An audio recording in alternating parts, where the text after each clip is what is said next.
Hey everyone, welcome back. In this video, we're going to be talking about welding electrodes that are used with shielded metal arc welding, SMAW for short, and more commonly known as stick welding. What you're looking at here is just a small range of welding electrodes. All have some kind of presence out in industry. They range in different diameters. Here you can see that they've got different colors. Now, each welding electrode does have its own name, or what's called a classification.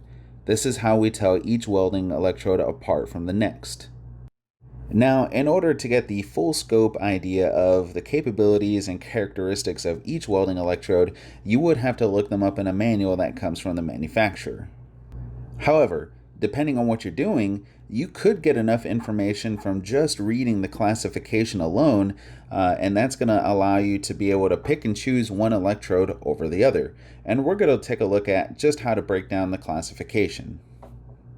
But really quick, just in case anyone was wondering why the very left electrode looked different than all the others, I wanted to show you that even though the classifications say something different for each electrode, at the end of it all, the building blocks for each electrode is roughly the same. They are all a metal core wire with an outer flux coating.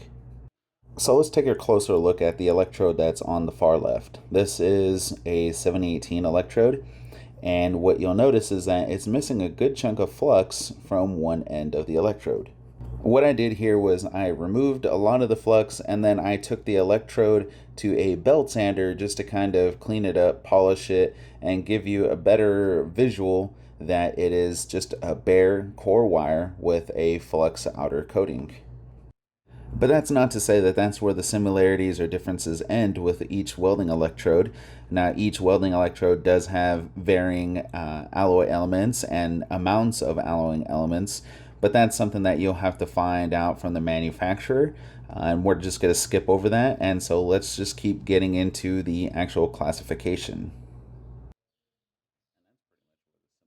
Starting with the next electrode on the left, this is our E6010.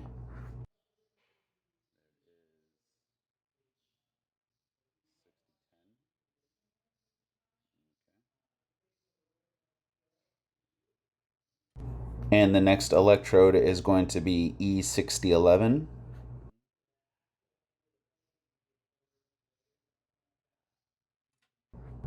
The next electrode is going to be E6012.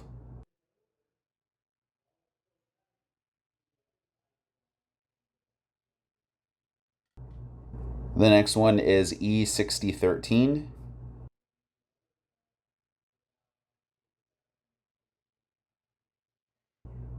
This next one might be a little bit more difficult to read, but it's going to be 7014.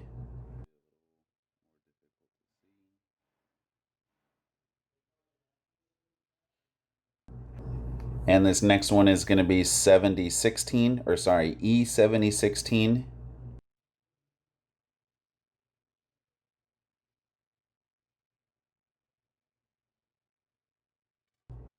This larger electrode is our E7024.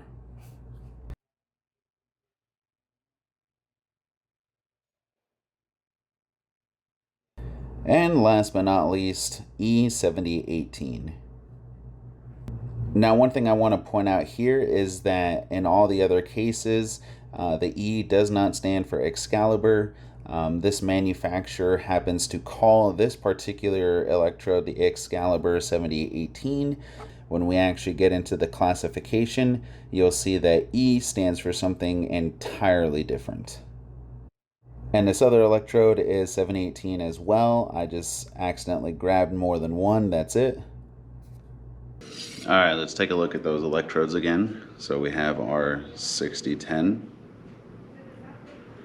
We have our 6011. We have our 6012. Our 6013. Our 7014. Our 7016. Our 7018, and our 7024. Electrode classification is just another way of saying the name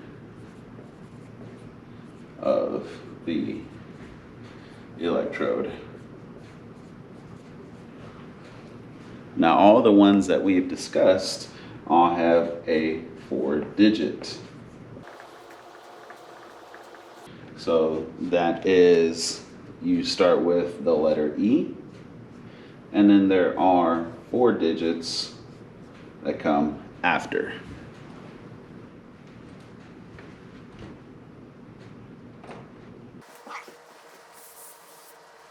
Now, the classification is going to tell us if it's an electrode,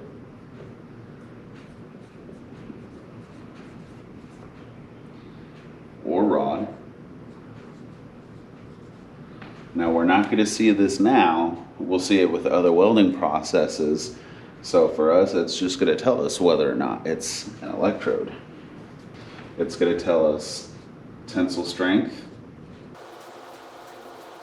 It's going to tell us what welding position it can be used in. And it's also going to tell us the composition of the flux and what polarity it can be used in.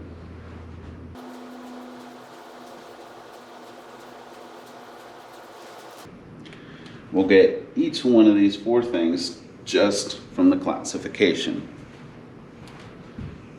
All of this.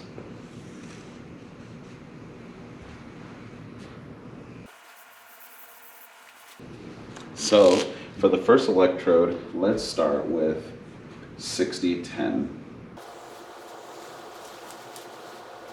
This first letter, E, is going to tell us that this rod is an electrode. Alright, so pretty much it's safe to weld with. Now, the next 2 numbers are going to tell us the tensile strength.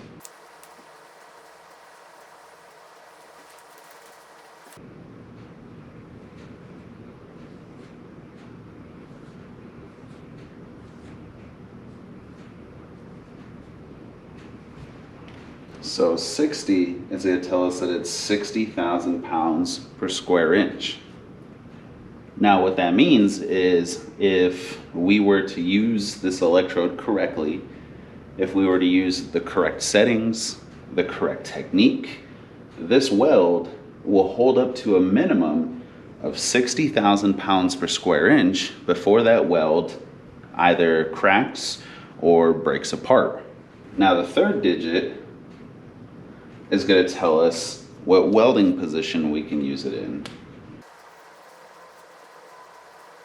So in this case, the number 1 tells us that it can be used in all welding positions.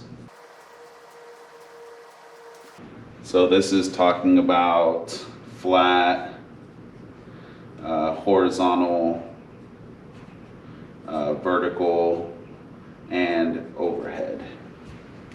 And now this last digit is going to tell us what the flux is made of and what polarity we can use to weld with this electrode. Now for this particular electrode, 6010, the flux is made out of what's called cellulose sodium. So that is the chemical composition of the flux coating. Now the polarity is going to be direct current electrode positive.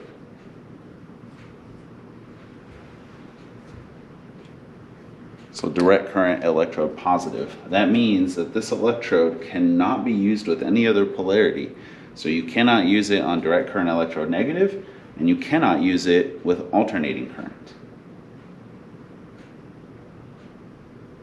Now let's skip a couple more electrodes. Let's go from 6010 and talk about 6013. Now again, the E is going to tell us that this is an electrode.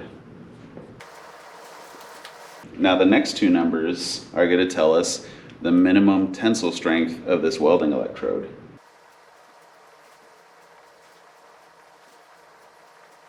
Again, if we were to use this electrode with the appropriate settings and with the appropriate technique, the weld that we create with this electrode will hold up to a minimum of 60,000 pounds per square inch.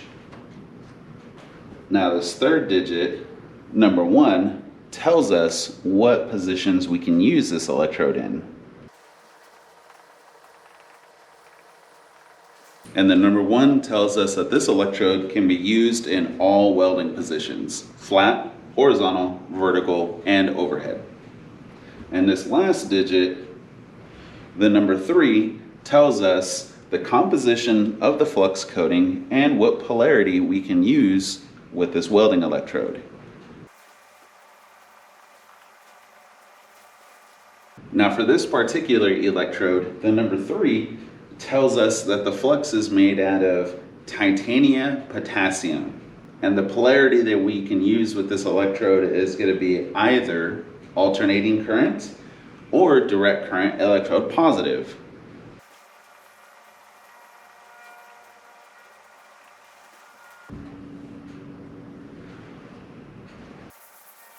Now let's skip over a few more, and the next example we're going to look at is 7018. Just like with all the other electrodes, that letter E is going to tell us that, yes, this is a welding electrode. Then the next 2 digits, 70 or 70, is going to tell us the minimum tensile strength. Now here we see an increase from 60 to 70. So this is just telling us that this electrode is a little bit stronger. If you were to use the correct settings and correct technique, this electrode could create a weld that will hold up to a minimum of 70,000 pounds per square inch.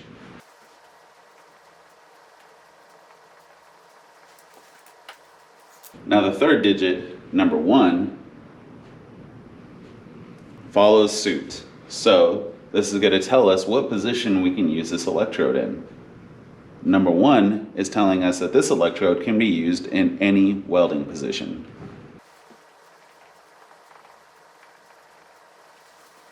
And then the last digit, number 8, is going to tell us the composition of the flux coating and what polarity we can use this electrode in. Now with this particular electrode, the number 8 is telling us that the flux coating is made up of iron powder. But not only is it made out of iron powder, it's also a low hydrogen electrode. And the polarity that we can use with this electrode is going to be either alternating current or direct current electrode positive.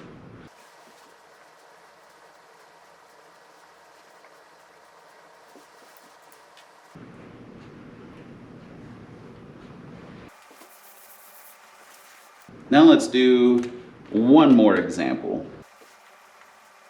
Let's look at E7024.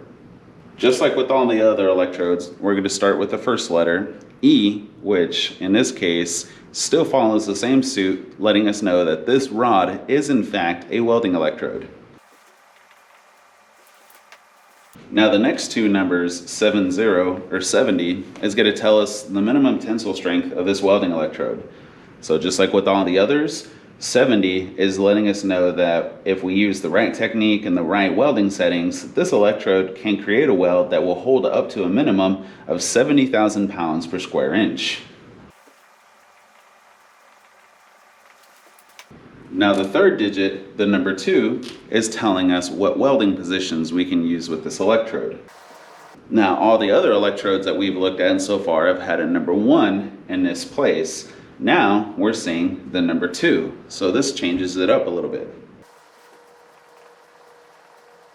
So the number 2 in the place of the welding position would let us know that this electrode can only be used in the flat position and with horizontal fillet welds.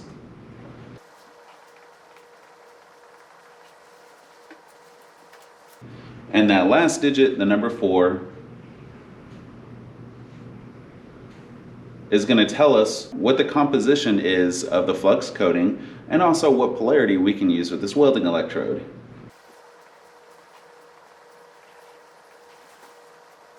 Now with this particular electrode, the number 4 is going to tell us that the flux coating is made up of iron powder and titanium. The polarities that we'll be using with this electrode are going to be alternating current, direct current electrode negative, and direct current electrode positive. So we've got quite the selection to choose from here.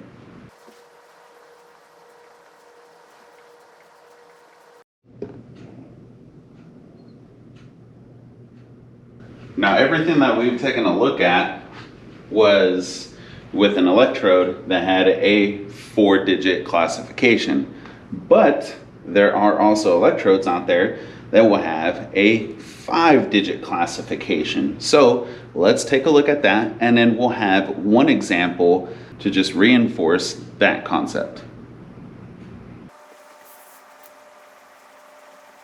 So when you have a 5-digit classification, it starts off about the same, where the E is going to let us know that this rod is in fact a welding electrode.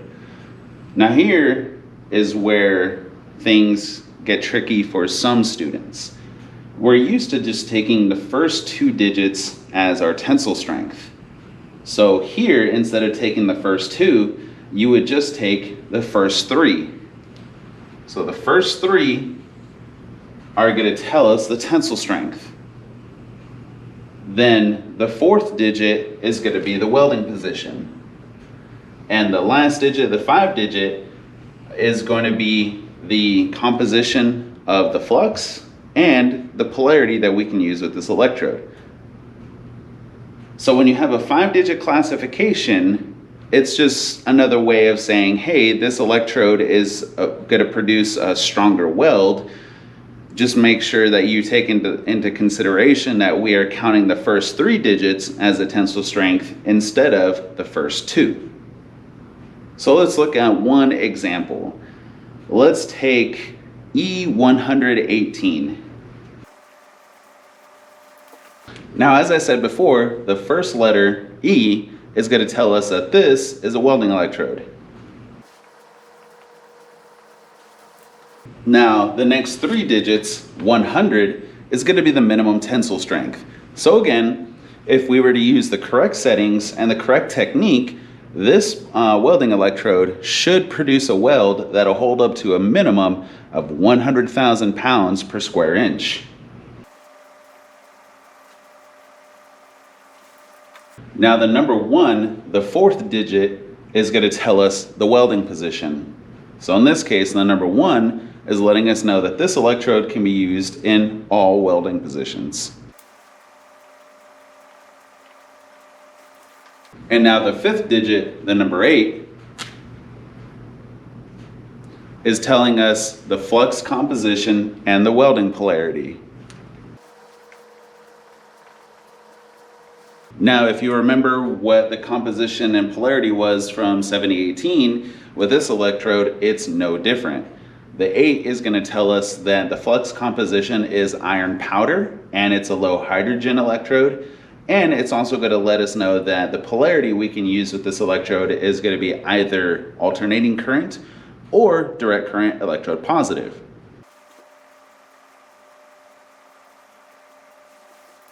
So when you're looking at welding electrodes for shielded metal arc welding, you're going to find them in either a 4-digit classification or 5 digits. So just remember, if it's a 4-digit classification, you take the first 2, then the 3rd, and then the 4th. With a 5-digit classification, you take the first 3. Okay, now that we've talked about electrode classification, essentially how to identify welding electrodes, their uses, composition, what polarity you use them on, and so on and so forth, let's talk about how these electrodes are organized. So they are organized, and this is done by the American Welding Society, or AWS for short. And they're organized in what are called F groups. Now for shielded metal arc welding, a good way to remember how these electrodes are grouped together is by their major use. So what is the actual use for these electrodes. Now, all these electrodes are used to establish a welding arc, fill in the welds, but we can take this a little bit further. So here I've written down a few different categories of how they're grouped. There's fast freeze, fast fill, fill freeze, and then fill freeze again, but low hydrogen. Okay, we've taken a look at electrode classifications, how to identify welding electrodes, and the different characteristics of each, what their composition is, what polarity, so on and so forth. Now let's look at how they are organized. So they are organized and they're put into what's called F groups. Now this is all done for us by the American Welding Society, or AWS for short. Now for these welding electrodes that are used in shielded metal arc welding, they are categorized or grouped into 4 different F groups. A good way to kind of think about it is that these electrodes are grouped together by their major use. Now you can say that, well, all these electrodes are used to create a weld and fill in the weld puddle. And while that's true, we can take this a little bit further. So there are 4 different categories, or you can kind of think of them as major characteristics or major uses. There's fast freeze, fast fill, fill freeze, and then fill freeze again, except low hydrogen this time. So let's start with the fast freeze. These electrodes are typically your deep penetrating rods, but low penetration. So these are made to penetrate deep into the root, and what happens is the weld actually solidifies very quickly. That way you're not melting all the way through or anything like that. Just something simple, easy way to remember it.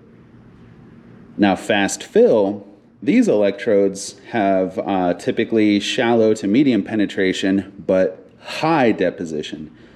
So these electrodes are made to fill in the weld rather quickly.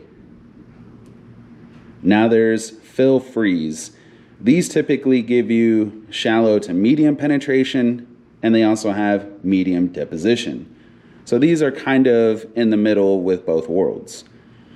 Now the fill freeze low hydrogen, you can kind of think of them as the same as fill freeze. So you have roughly medium penetration, medium to high deposition, except these electrodes are all low hydrogen. Now here's something that you may want to take note on just for future reference. I have all the F groups up here, and then I have some additional information like what positions that these electrodes can be used to weld in. So for the F1 group, this is your fast fill group. The electrodes that are grouped together in this category can be used to weld in the flat position and in the horizontal position, but only when it comes to fillet welds. Now the F2 group, or these electrodes, are part of the fill freeze category. These electrodes can be used to weld in all positions, so that is flat, horizontal, vertical, and overhead. Now the F3 group, which is your fast freeze group, these electrodes can also be used to weld in all positions, flat, horizontal, vertical, and overhead. Now the F4 group, which is the fill freeze low hydrogen group, these electrodes can be used to weld in the flat, horizontal, vertical, and overhead positions. Now the exception to this rule is E7048 or EXX48. This electrode, while it is a part of the F4 group, it can only be used to weld in the flat, horizontal, and vertical down and overhead position. So vertical down is the make or break thing that separates this particular electrode from the rest of the F4 group. Now I'm sure all of you are wondering, well, how do I know what electrodes are placed into which category? So I also have these little drawn up charts for you to take notes on, record, take a screenshot of, whatever you need to do, so that way you have them later on for reference. So in the F1 group, this is the fast fill group. We have any electrodes that end with the last 2 digits of 20, 24, 27, and 28. And then here I also have the flux coding for each one of these individual electrodes, and then also the polarity that they can be used with. So for example, let's take the first one, EXX20. This electrode would have an iron oxide flux coating and can be used with direct current electrode positive. And if we take the last one, EXX28, this electrode has an iron powder, also low hydrogen and potassium flux coating, and it can be used on alternating current or direct current electrode negative. And so again, these 4 electrodes are part of the F1 group. And here I have the 3 electrode classifications, or essentially the 3 electrodes that fit into the F2 group. These are your fill-freeze electrodes, so your electrodes that end in 12, 13, and 14. Again, the composition of their flux coating, the polarity, and so just as an example, let's take the middle one, EXX13. Its flux would be comprised of titanium potassium, and the polarities that this electrode can be used on would include alternating current, direct current electrode positive, and direct current electrode negative. And so one last time, these are the electrodes that you'll find in the F2 group. Here we have the F3 group, which is the fast freeze category. There are only 2 electrode classifications that would fall into this group. They are ending in 10 and 11. And so if we take the first one, for example, EXX10 or E6010, which is a very common electrode out in industry, the flux coating would be made of cellulose sodium, and the polarity that can be used with this electrode is direct current electrode positive. And so one more time, these are the 2 electrodes that are part of the F3 group. And last but certainly not least, we have the F4 group, which is also fill-freeze. However, these are the low hydrogen electrodes. So they are ending in 16, 18, and 48. And let's take the middle one because that's probably the most common low hydrogen electrode that I've seen being used in industry. An example would be E7018. The flux coating would be made up of iron powder. Again, this is low hydrogen. And the polarities that this electrode can be used on are alternating current or direct current electrode positive. And then one last time, these are your F4 group electrodes. And that's it for now. This should give you enough to be able to identify one electrode from the next and be able to break down the electrode classification just enough to be able to figure out what the tensile strength is, what positions you can use this electrode with, and also what the flux is made up of and what polarities you can use them in. I will see you in the next video. Thanks for watching.